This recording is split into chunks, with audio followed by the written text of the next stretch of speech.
Buenas tardes, profesora. Buenas tardes, compañeros. En esta oportunidad nos ha tocado exponer sobre la iglesia Nuestra Señora de la Merced.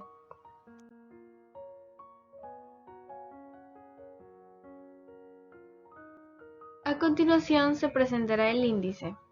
Quien habla presentará la historia, año de construcción, aspectos urbanos, estilo y área.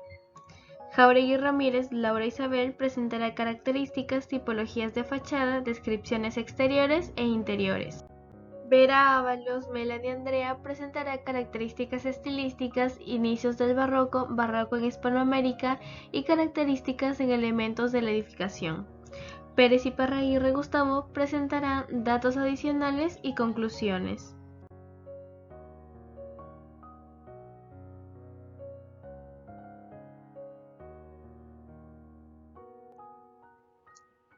En cuanto a la historia, podemos decir que este lugar fue en sus orígenes la iglesia conventual de la Orden de la Merced, que se instaló en nuestra ciudad en 1602, trasladándose de este convento pocos años después.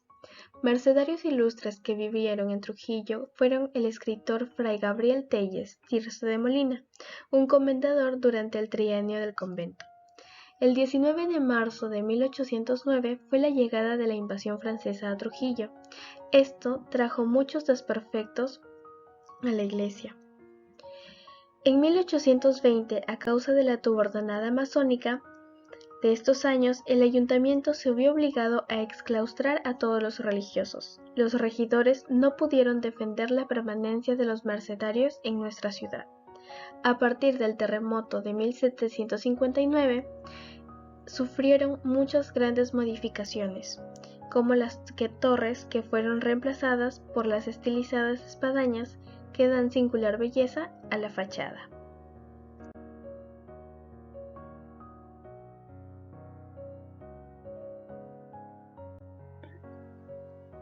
Continuando con la exposición, tenemos los aspectos urbanos. En cuanto a la ubicación, está ubicada en Trujillo, Perú, en la calle Girón Pizarro 542.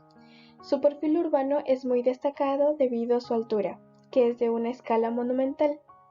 Esta iglesia tiene un entorno rodeado de casonas virreinales y republicanas restauradas. El estilo de esta edificación es renacentista barroco. Sus propietarios fueron la Orden de los Mercedarios, y su fecha de construcción fue en 1536. Esta iglesia cuenta con un área de lote de 4.539 metros cuadrados, con un área libre de 1.888.50 metros cuadrados y un área construida de 2.600.50 metros cuadrados. En cuanto a los retiros, tenemos un retiro por el Girón Pizarro contando de 18 metros y por el área lateral de 26 metros.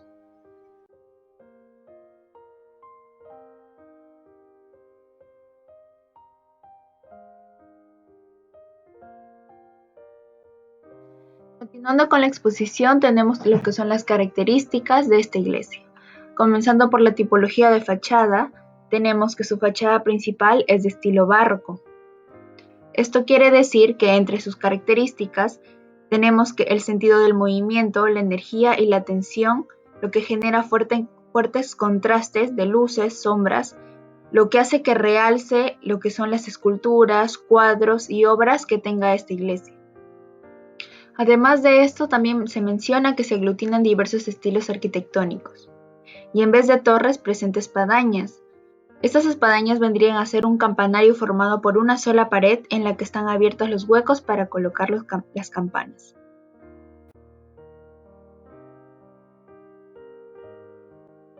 Siguiendo con el recorrido, llegamos a lo que es la planta, una planta rectangular perfecta, con bóvedas vaídas, que vendrían a ser unas bóvedas esféricas, cortadas en 4 planos entre sí.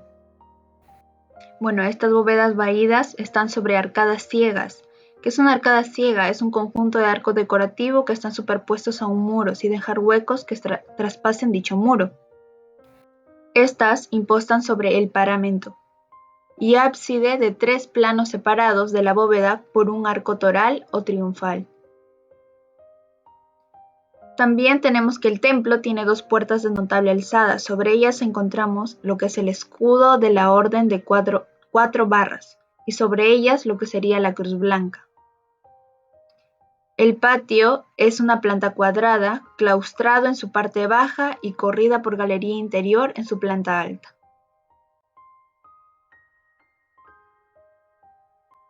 Llegamos a lo que sería la descripción interior de la iglesia.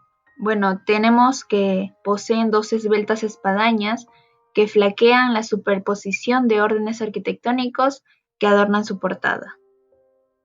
Como mencionamos anteriormente, poseen lo que es una bóveda vaída, cúpula semiesférica con linterna, arcos de medio punto, imposta con moldura, pilastras cuadradas, lienzos provenientes de la primera Compañía de Jesús, vitrales policromados, pintura entre naranja, ocre claro y blanco, retablos de barroco, frescos en cúpulas y pechinas, un altar en gradería con yesos y perfiles dorados, ménsulas sobre pilastras y unas estatuas y esculturas.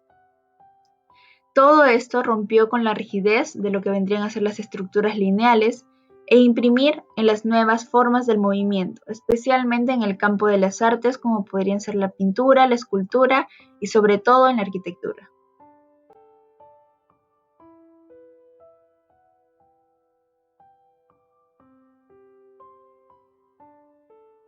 Continuando con la exposición, el estilo barroco surgió al final del Renacimiento en el siglo XVI con Miguel Ángel en Europa, que entonces fue considerado como padre del barroco, permitiendo así salir de la rigidez lineal, dándoles nuevas formas con movimientos de manera dinámica.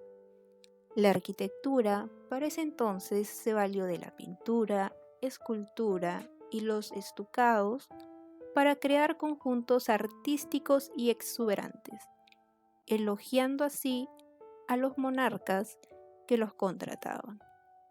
Como ejemplo de este estilo tenemos a la cúpula de la Basílica de San Pedro en Roma, la escalera de acceso a la Biblioteca Laurenciana en Roma, la enorme cornisa añadida al Palacio Farnese. Estas obras fueron elaboradas por el mismo Miguel Ángel Buonarroti.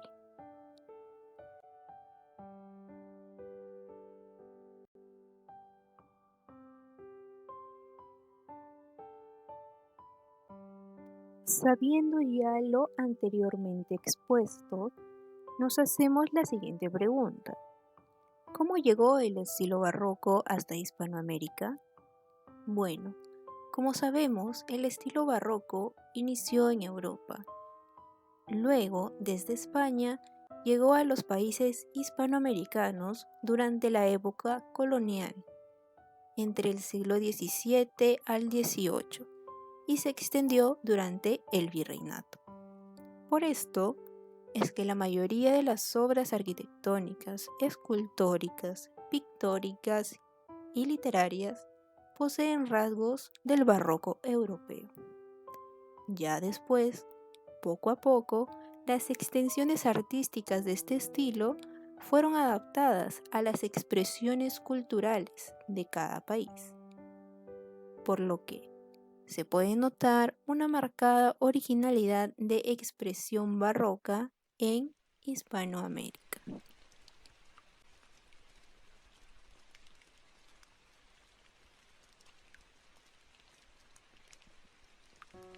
El estilo barroco se caracteriza porque se hace una exaltación a lo nuevo, hay una búsqueda de identidad, se incorporan de imágenes verbales, además de hacer gran uso de las descripciones metafóricas. Se exalta la belleza natural, es decir, que se resalta al material expuesto. Y en cuanto a las esculturas, son muy decorativas y recargadas. Se expone la influencia de la tradición artística precolombina y finalmente las fachadas y decoraciones arquitectónicas se cargaban de muchos detalles.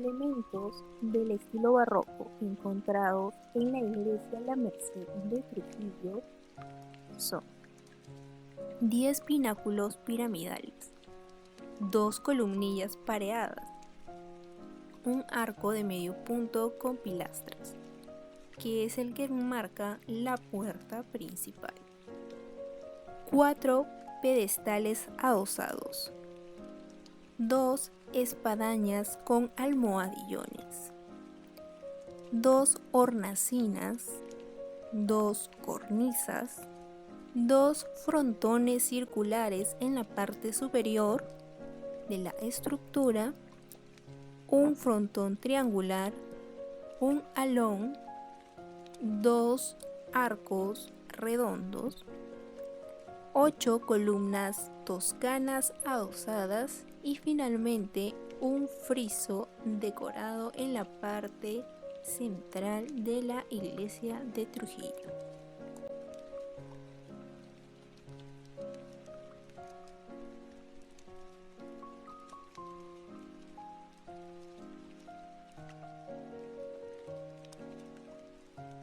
Siguiendo con la exposición, como primer dato adicional que se investigó, dicha iglesia se construyó en el siglo XX y fue inspirada en el estilo neocolonial, justo cuando estaba en su auge. También la iglesia de La Merced es considerado como patrimonio cultural y actualmente su patio claustro funciona como la Corte de la Justicia de la ciudad de Trujillo. Y en la parte exterior que da el Jirón Pizarro se encuentra una pequeña plaza, posiblemente el atrio, que sirve de acceso tanto como a la iglesia y tanto como al claustro.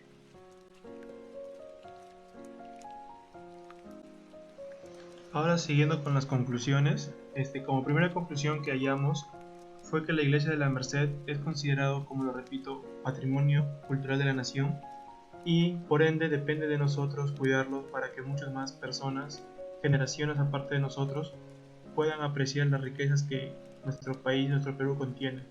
También como otra conclusión, que al ser construido en el siglo XX se puede apreciar mucho más la arquitectura y el estilo que se empleó. En este caso fue el estilo barroco, pero inspirado en el estilo neocolonial. Y como última conclusión, dicha información nos lleva a la conclusión de que a pesar de los años se mantiene en buen estado, ya que corresponde a la segunda construcción, porque como sabemos la primera fue en el año 1536, pero a causa del terremoto se destruyó y por ende se hizo una construcción en el año 1616.